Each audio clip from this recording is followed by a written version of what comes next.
Muy buenas tardes ya. Mucho gusto, queridos colegas, compañeros y compañeras. Un saludo grande desde el sistema de medios públicos, desde la gerencia y desde todo el personal que hace parte del sistema de medios públicos RTBC. Pues imagino que ya han visto ustedes todas las reacciones que generó el discurso, la presentación del presidente Gustavo Petro el día de ayer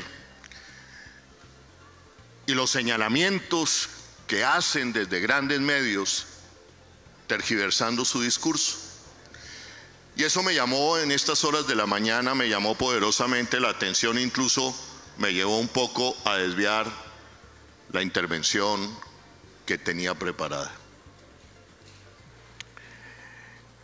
En este auditorio, ustedes, compañeros y compañeras, que me he encontrado en los caminos de la Colombia profunda hace ya 20 años, más de 20 años, con sus medios alternativos, mucho antes de que hubiera este boom de la revolución digital, del Twitter, de las redes.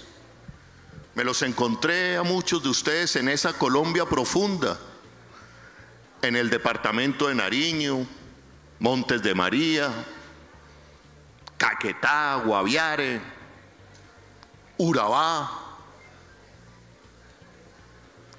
Y allí, antes de nosotros, hubo periodistas y medios alternativos que fueron asesinados. Y yo llamo a que les hagamos un homenaje a ellos. En este país, la gran mayoría de los más de 170 periodistas asesinados en Colombia han sido compañeros y compañeras de medios alternativos, de medios en el territorio, de medios en la Colombia profunda, la mayoría de ellas víctimas y de ellos víctimas del proyecto narcoparamilitar en Colombia. Y no los hemos recordado en estas jornadas, y ellos son pioneros del movimiento de medios alternativos en Colombia, ¿o me equivoco? Son héroes anónimos, por ejemplo, y quiero hacer un reconocimiento aquí del colectivo de periodistas víctimas del conflicto, que hasta el día de hoy no ha encontrado ni ha visto ni verdad, ni justicia, y mucho menos reparación, la reparación elemental para un medio alternativo perseguido, o donde su director fue asesinado, o donde sus transmisores fueron incendiados, es la recuperación y el regreso de ese medio en el territorio. Quiero hacerle un reconocimiento a Emiro Goyeneche de Arauca, a Alfonso Lara Heller de Proclama del Cauca. Quiero también a Rosa Elvira Pavón en el departamento de Arauca, y quiero recordar algunos nombres de periodistas asesinados en Colombia, de medios alternativos, que no han merecido el más mínimo homenaje, que no hay memoria colectiva sobre su trabajo, que allá en el territorio, e insisto, en la Colombia profunda, trabajo que fue barrera de contención al proyecto fascista y paramilitar en Colombia en los años aciagos en que se construía este proyecto. Quiero recordar a Clodomiro Castilla, de La Voz de Montería, periodista independiente asesinado por el paramilitarismo. Quiero recordar a Mauricio Lezana, del departamento de Arauca, a Abelardo Luis, de La Nación NASA, emisora de radio, a Eduardo Estrada Gutiérrez, emisora comunitaria de San Pablo Bolívar, y a muchos de ellos y de ellas asesinados, del movimiento alternativo de medios de comunicación. Y entonces llega aquí el primer presidente del movimiento popular en Colombia y se reúne por primera vez en este auditorio con el movimiento alternativo de medios de comunicación. Y entonces salen a decir que de aquí el presidente salió amenazando periodistas. Inconcebible. Lo que hizo fue reunirse con el colectivo de periodistas que le ha puesto más muertos a este país, el periodista del territorio. Y salen a decir que el presidente llegó aquí a amenazar periodistas. Cuando ninguno de ustedes, ¿cuántos años peleando, luchando por el reconocimiento de esa ley de tercios para que la gran pauta del Estado no se fuera a financiar medios de comunicación que muchas veces han convivido con la guerra? Y eso es lo que les molesta, que parte de esa pauta se fuera y vaya a financiar medios que van a ser la voz del territorio y la realidad del territorio. Y me llamó mucho la atención un trino que vi esta mañana que tiene que ver con lo que les estoy diciendo en este momento. A ver si aquí lo encuentro rápidamente. Aquí está. Llega alguien y dice en esta red social X, dice: ¿está incitando Gustavo Petro a un magnicidio contra Vicky Dávila? ¿Está incitando el presidente a un magnicidio después de que lo escuchamos aquí? ¿A un magnicidio? Y contesta la señora Vicky Dávila, hoy candidata del gran partido de oposición en Colombia, que son los grandes medios de comunicación. Y dice y contesta lo siguiente: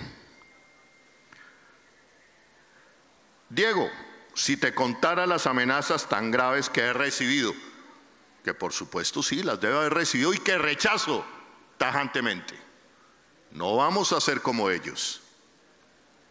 Y continúa: lo fácil sería irme al exterior, pero no, me importa demasiado Colombia y quiero entrañablemente a mi país. Acá estaré firme defendiendo nuestros valores y principios con la protección de Dios.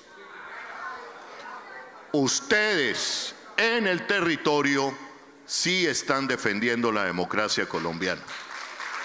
Ustedes son los héroes de la democracia en el territorio en este país, compañeros y compañeras.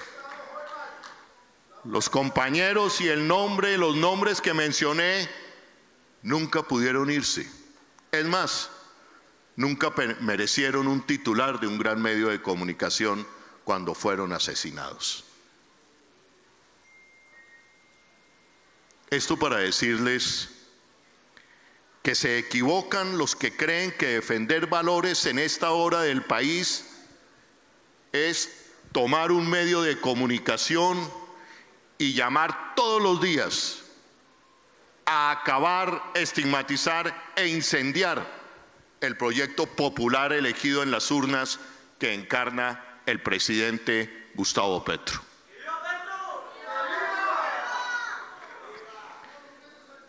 Eso sí es acabar con la democracia. Dicho esto, y hablando de periodistas y de medios alternativos, pues discúlpenme que hable de lo que ha sido mi esencia, de haber tomado hace muchos años un camino en Contravía e irme por un periodismo alternativo en este país. Contravía.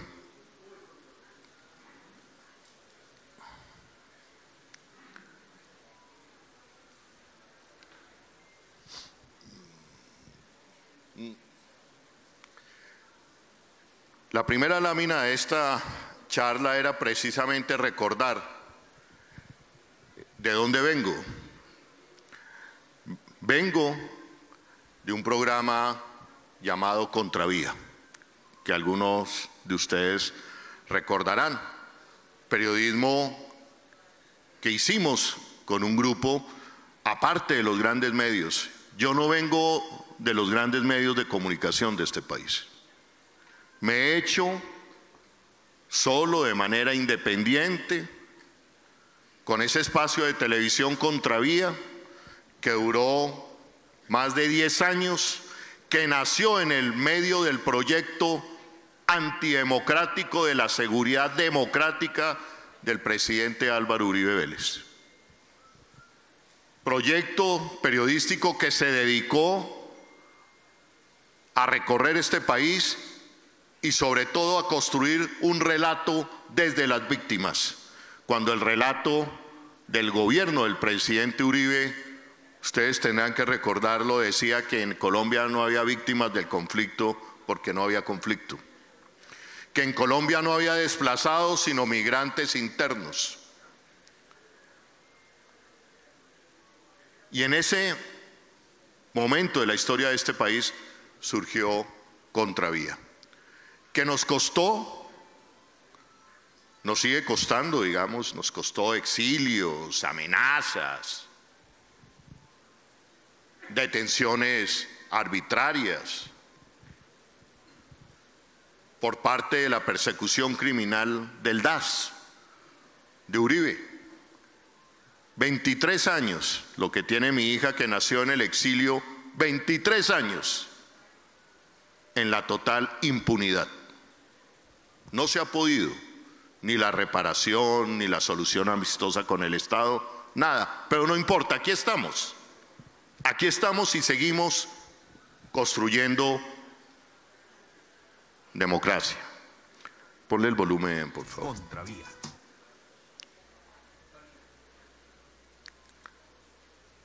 Bueno, entonces, Contravía. Canal Capital. Contravía, Televisión. me enorgullece decir, formó generaciones y generaciones de colombianos en otra lectura de país, fuera de la lectura del lugar común de los grandes medios de comunicación. Contravía empoderó la voz de las víctimas, convirtió a las comunidades negras e indígenas y campesinas de este país en sujetos de derecho. Le empezó a relatar al país la existencia de un conflicto. Le empezó a relatar al país la existencia y la denuncia de un proyecto paramilitar andando en este país. Contravía, si se me permite, es por excelencia, digamos, el programa de un periodismo alternativo, que me ha costado lo que ya les dije, pero también he venido descubriendo otra faceta de los costos que tiene hacer periodismo alternativo en Colombia. El DAS de Uribe, que me persiguió, que me envió al exilio, que me detuvo de manera arbitraria, no logró lo que ha logrado en los últimos años el entorno mediático uribista, que existe.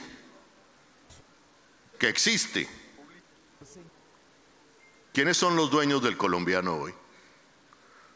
Los dueños del colombiano son empresarios financiadores de las campañas de Álvaro Uribe Vélez. Son empresarios que se convirtieron en testigos para defender a su hermano Santiago Uribe. Y entonces quienes hemos denunciado, quienes lo hemos denunciado, quienes hemos sido víctimas de su política antidemocrática de seguridad, podemos esperar el más mínimo respeto de ese medio de comunicación. No, porque encontraron otra forma de pasarle cuentas de cobro a quienes hemos denunciado ese proyecto, a quienes hemos denunciado la falta de garantías para la democracia y para la vigencia de derechos humanos. ¿Cuál fue la fórmula que encontraron? Convertirse, y excúsenme la expresión, pero es la que me sale del alma, convertirse en trituraderos de reputaciones de quienes los han denunciado ante la ley o de quienes los hemos llevado a los estrados judiciales. Por eso yo digo, trituraderos de reputaciones a través de titulares infames y canallas. Desde el presidente de la República, pasando por ministros, pasando por periodistas. Y es una fórmula que se repite desde El Colombiano y desde otros portales que cuando uno va a ver, lo dijo ayer el señor presidente de la República, sus dueños son grandes empresarios ligados a grandes negocios que en algún momento hemos denunciado. Y uno no puede perder de vista, queridos colegas, compañeros y compañeras, que un banquero no compra un periódico para hacer periodismo, lo compra es para apalancar negocios y para adornar su imagen.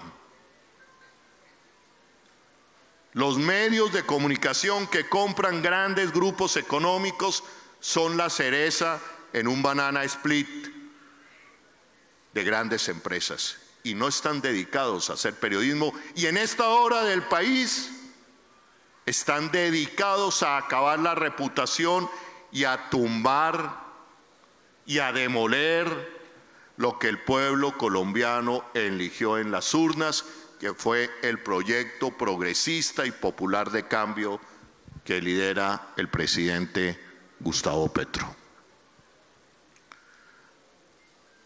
Después de Contravía y después de hacer periodismo en el margen alternativo, pero con mucha incidencia en la opinión pública, ojo que lo alternativo no quiere decir que no busquemos tener incidencia en la opinión pública.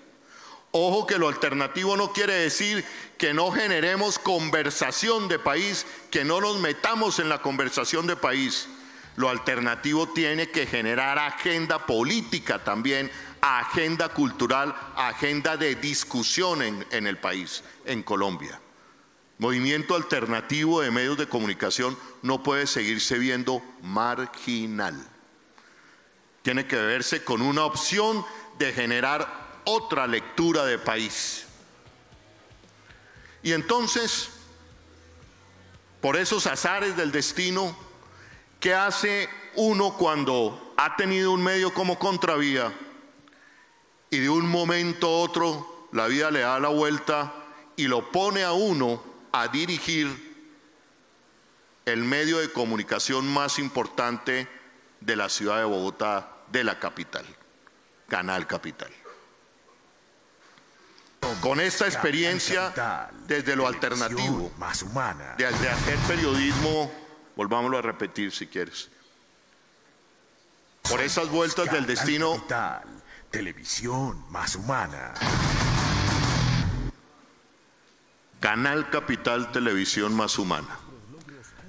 Por esas vueltas del destino, Gustavo Petro se convierte en el alcalde de la ciudad de Bogotá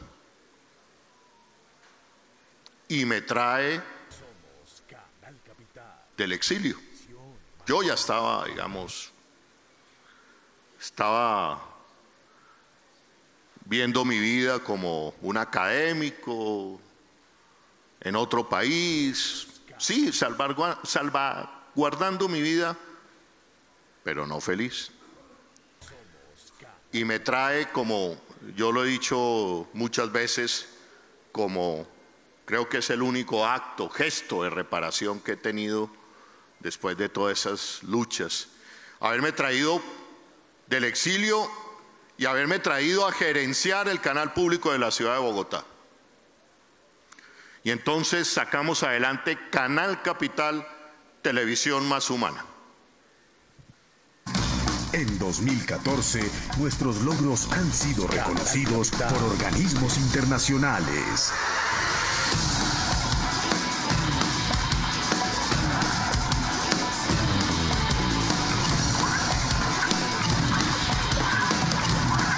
Voy a realizar un reconocimiento al Canal Capital por la labor que hace en favor de la sociedad. Canal Capital, por segundo año consecutivo, se encuentra entre las mejores entidades del distrito. La encuesta de Ipsos Bogotá, ¿Cómo vamos 2014?, lo confirma. De las 64 entidades del distrito, estamos desde el distrito. La encuesta de Ipsos Bogotá, ¿Cómo vamos 2014?, lo confirma. De las 64 entidades del distrito, estamos entre las 4 mejores por buena gestión, favorabilidad y conocimiento. Somos. Que después de esa experiencia de contravía, pero ya dirigir un medio público en medio de un gobierno progresista nos obligaba y nos lleva a interpretar otras realidades. En síntesis, a que desde los medios públicos pongamos en ejercicio esto: la Constitución de 1991. Que le pusiéramos imágenes y sonido a esa Constitución que desde el 91 por diferentes reformas han venido demoliendo, o simplemente algunos no quieren poner en práctica eso que señala la Constitución de llevarnos y de convertir a Colombia en un Estado social y de derecho. Y eso, la pregunta entonces es: ¿cómo se transforma en la televisión pública? ¿Cómo? Usted tiene una ciudad para esa época, 2012, de casi 7, 8 millones de habitantes, con una escena del rap de más de 70.000 jóvenes raperos en la ciudad de Bogotá. Para ellos el canal. Con una ciudad receptora de víctimas del conflicto armado en Colombia como ninguna otra. Para ellas la pantalla y el rostro para dignificarlas. Con una cantidad de cabildos indígenas al interior de la ciudad de Bogotá. Para esa voz indígena, la televisión más humana. Una televisión en este país, en medio del conflicto que para ese momento empezaba incipientemente a sacar adelante el proceso de paz entre el gobierno Santos y la guerrilla de las FARC, una televisión que se convirtiera en promotora de una cultura de paz y de derechos humanos. Y eso sí que les molesta. ¿Qué cosa para molestarles? Y en ese momento,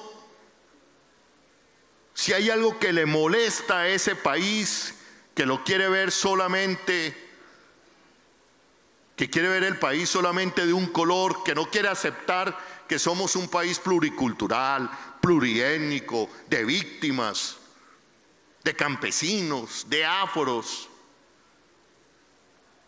Ese país que no quiere aceptar eso, le incomodaba mucho que la televisión pública construyera una franja de opinión. No la había. Una franja de opinión donde un día debatíamos las controversias nacionales, donde al otro día teníamos un programa de debate sobre los derechos de la naturaleza, sobre el acontecer internacional, sobre la situación de derechos humanos en Colombia.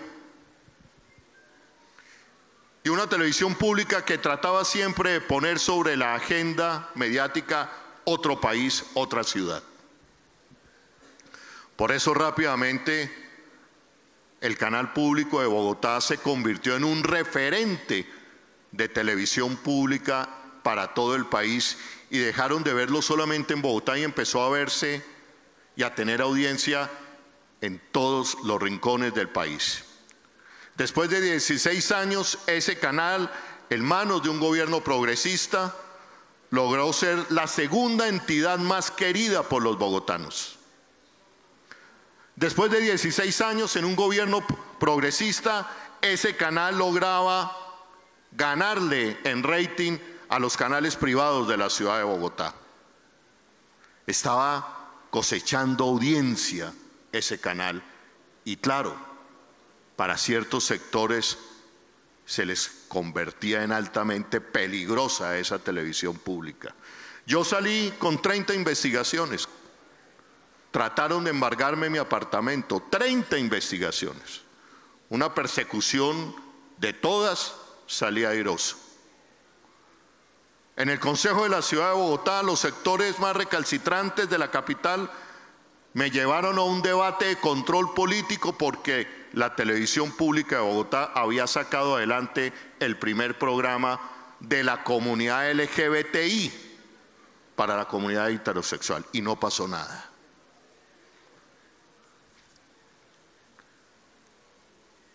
Canal Capital se convertía y se convirtió en un referente importante de lo que es televisión pública en gobiernos progresistas. Y en este momento de mi charla empiezan a haber unas coincidencias entre esa alcaldía de la Bogotá humana de Gustavo Petro y hoy el gobierno progresista, popular, de cambio del presidente Gustavo Petro. ¿Cuáles son las coincidencias? ¿Cuáles son las coincidencias? La persecución mediática. 2012, 2013, empezamos a recibir una ola de desprestigio, de difamaciones, ¿ambientando qué para ese año? ¿Ambientando qué? La destitución del alcalde elegido democráticamente en la ciudad de Bogotá por una autoridad administrativa que no lo podía hacer, el corrupto procurador Ordóñez. Y entonces hoy pretenden que nosotros olvidemos esos hechos, pretenden pensar que no lo pueden volver a hacer y repetir y que no están fraguando un golpe para detener y tumbar al primer presidente popular y progresista de este país con los antecedentes de la ciudad de Bogotá. Mamola. Mamola. Que se olviden que nosotros no tenemos memoria para saber lo que hicieron en el 2012. ¿Y cuáles fueron los elementos? La ambientación desde grandes medios diciendo que el alcalde, como hoy, estaba loco. Que estaba loco porque pretendía que la ciudad de Bogotá se ordenara en torno al agua. Hoy todos los alcaldes de este país quieren y entendieron el ordenamiento en torno al agua. Que quería sacar un metro subterráneo adelante y que lo que más estaba obstaculizando el desarrollo de la ciudad de Bogotá era Transmilenio. Que estaba loco. Y se montaron el complot de las basuras. Grandes empresarios de las basuras, el señor procurador Ordóñez, que en su juventud quemaba libros como buen fascista, y medios de comunicación, y lograron destituirlo por un mes. Algo que no se podía hacer, pero lo hicieron. ¿Por qué vuelve el alcalde Gustavo Petro? Vuelve porque el presidente de la época se dio cuenta del error que estaba cometiendo y que le había costado 4 puntos en las encuestas para su reelección, y tuvo que aceptar el fallo de la Corte Interamericana de Derechos Humanos, que no había querido aceptar. Y entonces se produce lo siguiente. Nosotros somos la generación de la paz. El balcón. No nos vamos a dejar arrebatar de nuevo la generación de la paz. No nos vamos a dejar arrebatar de nuevo la esperanza de la paz y de la democracia. No vamos a caer en sus trampas. Nos quieren llevar a la violencia y no, señores. Los violentos son ellos. Los tristes son ellos. Nosotros somos la alegría. Nosotros somos la paz y la democracia.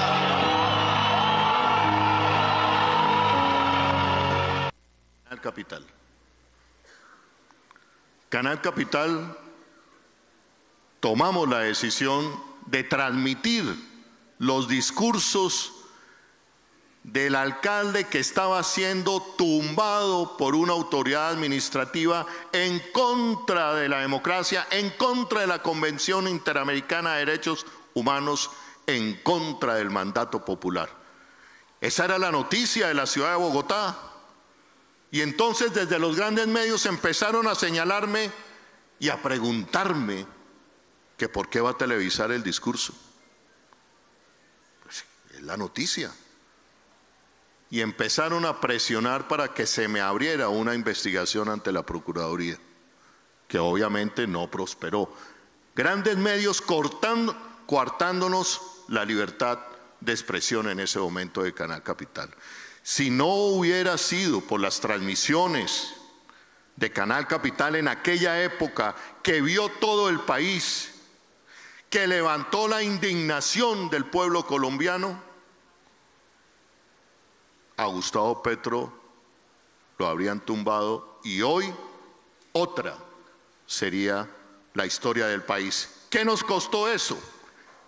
¿Qué nos costó hacer esa programación que resaltara la diversidad de voces de una sociedad, que aceptara que había víctimas, que protagonizaran los indígenas, los afros? Miren lo que nos costó. Adelante.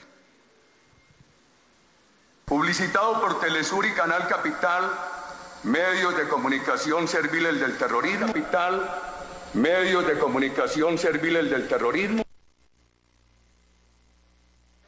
Debate en el Congreso de la República y el expresidente senador en esa época, Álvaro Uribe, sin ningún rubor, señalaba a todo el personal de Canal Capital como aliado del terrorismo. Inmediatamente, lógicamente, se interponen las denuncias ante la Corte, logro llevarlo ante la Corte y por primera vez, después de todos los señalamientos que había hecho el expresidente a las madres de Soacha, a desplazados, a contradictores políticos, la primera vez que se llegaba a una conciliación fue conmigo, donde lo llevamos a que pidiera disculpas y a que pidiera perdón. Pero eso me lo siguen cobrando, ese entorno mediático uribista que yo les enunciaba hace algún momento. Continuemos. Y después de esto viene entonces Señal Colombia, donde hoy el sistema de Señal Colombia, públicos, la señal de la paz. el sistema de medios públicos que hoy dirijo. Para algunos, para los críticos de este gobierno y para los críticos de la labor de RTBC, les ha parecido muy poca cosa que en este país la señal pública de televisión, Señal Colombia, empiece a denominarse la señal de la paz. ¿Les parece que eso es, reitero, poca cosa? Porque claro, porque han estado inmiscuidos en la guerra, involucrados en la guerra. Y porque saben que medios de comunicación públicos en manos de gobiernos progresistas lo único que van a hacer es darle voz a las víctimas, van a abrir sus micrófonos y las cámaras a otra Colombia, a otro país, al país que siempre han buscado invisibilizar. Y entonces nos encontramos con RTBC y entonces empiezan nuevamente las amenazas. Veamos rápidamente las anteriores. Entonces, colombiano nuevamente. En la era Petro, RTBC divulga contenido del canal prorruso en plena guerra en Ucrania. ¡Qué horror! Terrible. Pero esta es más simpática. Semana. Peligroso. Califican de entrada. Peligroso. Esta es la nueva estrategia de Holman Morris en red. Emiten programas del canal ruso y de Telesur. ¿Adoctrinamiento? Ah, carambas. Lo que no cuentan y lo que no dicen es que en estos canales privados y en estos medios privados toda la información sobre el conflicto en Israel y Palestina proviene de la televisión del gobierno norteamericano, USA Today o Norteamérica Informa, donde el señor Netanyahu es Superman. Y los grandes canales de televisión privados y las radios privadas de este país todo el día machacan la misma información. En RTBC tenemos Russian Today, pero también tenemos la Deutsche Welle, tenemos USA Today, que es el otro lado del conflicto, la OTAN. Es decir, el mayor ejercicio de equilibrio lo hacemos nosotros. Y empezaron los ataques hacia RTBC tratándonos de llevar a decir que estábamos con el terrorismo, en fin, ya conocen ustedes esa historia en este país. Lo que viene es peor. Adelante, ya voy a terminar. En una entrevista que hago en Antioquia a uno de los frentes de las disidencias en el marco del proceso de paz del gobierno de Gustavo Petro, en el marco del proceso de la paz grande, entrevisto a una disidencia de las FARC e inmediatamente el señor gobernador de Antioquia, a los únicos que les fastidia, bueno, que hablen con fuerza, muy grave un canal público con recursos de los colombianos mintiendo y abriendo micrófonos a bandidos. Claro, en otros gobiernos convirtieron cualquier cosa que pensara diferente en 6.402 falsos positivos. En la coyuntura de un proceso de paz se le abrieron los micrófonos, porque de eso se trata, de dialogar y de entendernos. Después viene la amiga María Fernanda Cabal, RTBC convertido en caja de resonancia de las FARC. Esos señalamientos que implican en este país, bueno, lo que ya sabemos, ¿no?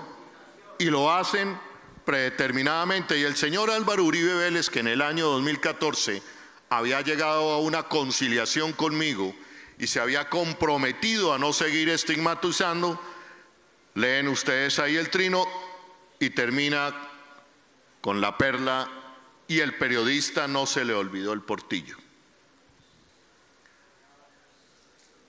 Por eso digo, RTBC, hoy el sistema de medios públicos en Colombia, en el marco del gobierno progresista, se encuentra bajo amenaza permanente de estos poderes.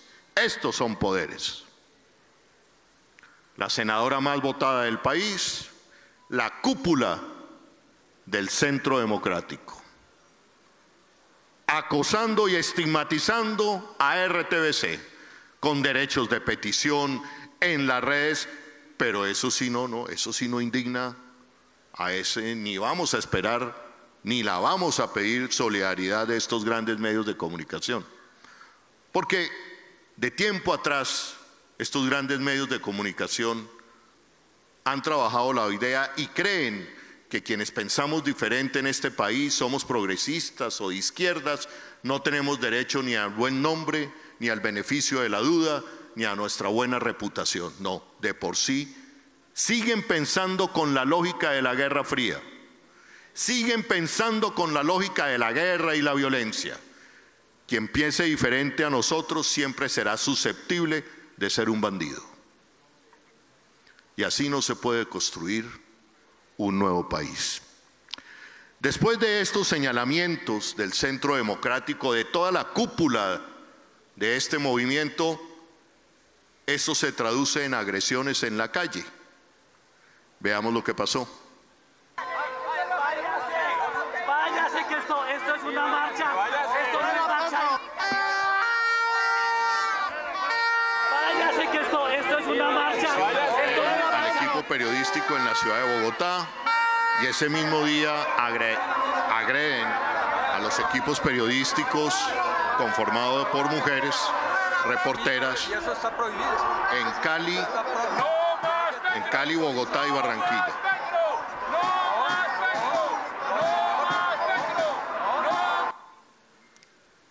Y estuvimos en todo el recorrido, hicimos imágenes, le hicimos entrevistas, le preguntamos a la gente el por qué estaba marchando. Todo transcurría con normalidad, la gente incluso estaba siendo un poco amable, pero al final de la marcha, cuando ya íbamos a salir en el avance de las 11 de la mañana, les estoy hablando cerca de las 10:30, 10:45, un grupo de personas se desencadena empezaron toda una serie de agresiones y esta la tapa, digamos.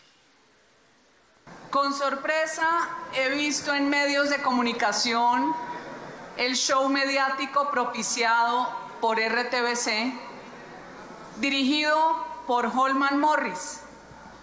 Además, con impuestos de todos los colombianos y con plata de las mismas víctimas. El pasado 11 de marzo, desde Puerto Carreño en Bichada, se realizó el Foro Binacional de Paz, y RTBC exhibió como reina de belleza a alias Iván Márquez. Falso. Iván Márquez, que tanta emoción le causa a Holman Morris. RTBC, señor presidente, cuenta con un presupuesto superior a los 380.000 millones de pesos y lo utiliza para hacer largas entrevistas a cocaleros, atacar a la oposición o entrevistar a... Largas entrevistas a cocaleros. ¡Qué horror! Terrible entrevistar a nuestros campesinos en los territorios más olvidados de la patria que se han visto obligados a cultivar coca.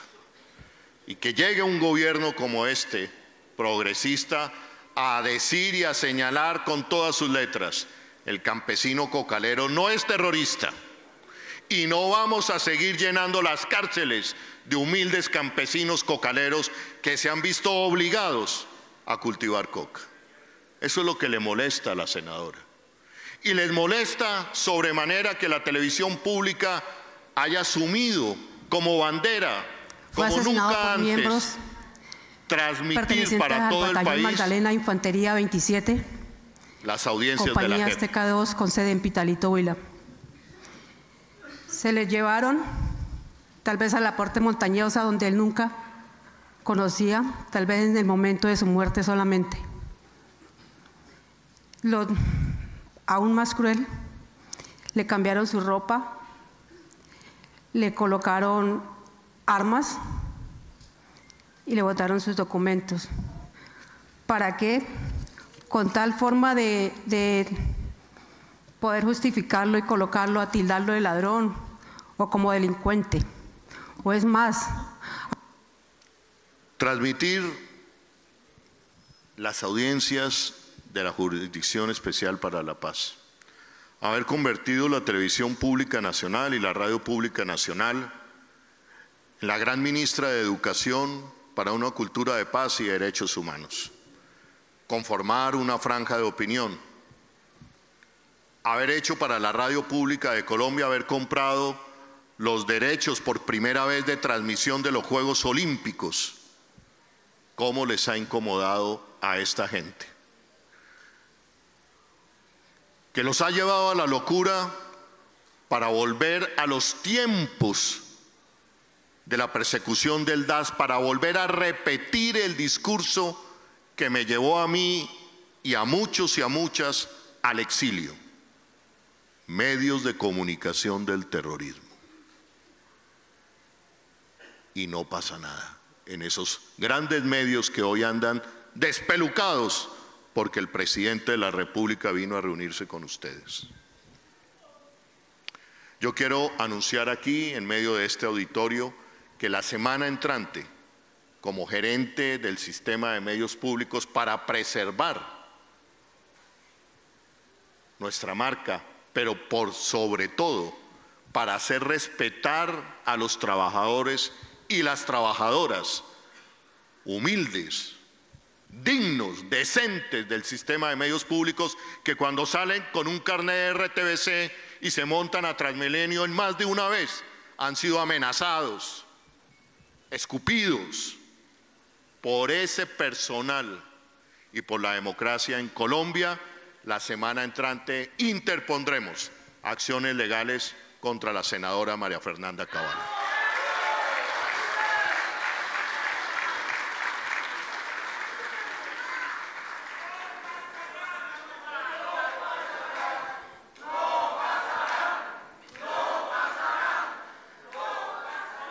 Algo que les ha incomodado sobremanera, que tengamos varias periodistas indígenas como Sandra Chindoy, por primera vez en la televisión pública. ¡Qué vergüenza! Que por primera vez en la televisión pública lleguen periodistas indígenas, lleguen periodistas de las comunidades afro. Y ese es el relato que estamos construyendo desde la televisión pública y la radio pública de Colombia. Relato para la memoria, relato por la paz y los derechos humanos, pantalla popular de cara al pueblo colombiano, una pantalla y un relato de comunicación que no pierda de vista la memoria reciente, aciaga de este país, de la tragedia de la violencia. Medios públicos como grandes ministros o ministras de educación, que empodere a las víctimas de Colombia, que fortalezca y defienda la Constitución del 91 y que a través de la radio y la televisión sigamos construyendo lo que pide y exige la Constitución política de Colombia, un Estado social y de derecho. Medios de comunicación para la dignidad. Y si hay dignidad, como decía el compañero Juan Carlos Monedero, si hay dignidad, hay esperanza. No pasarán. Gracias.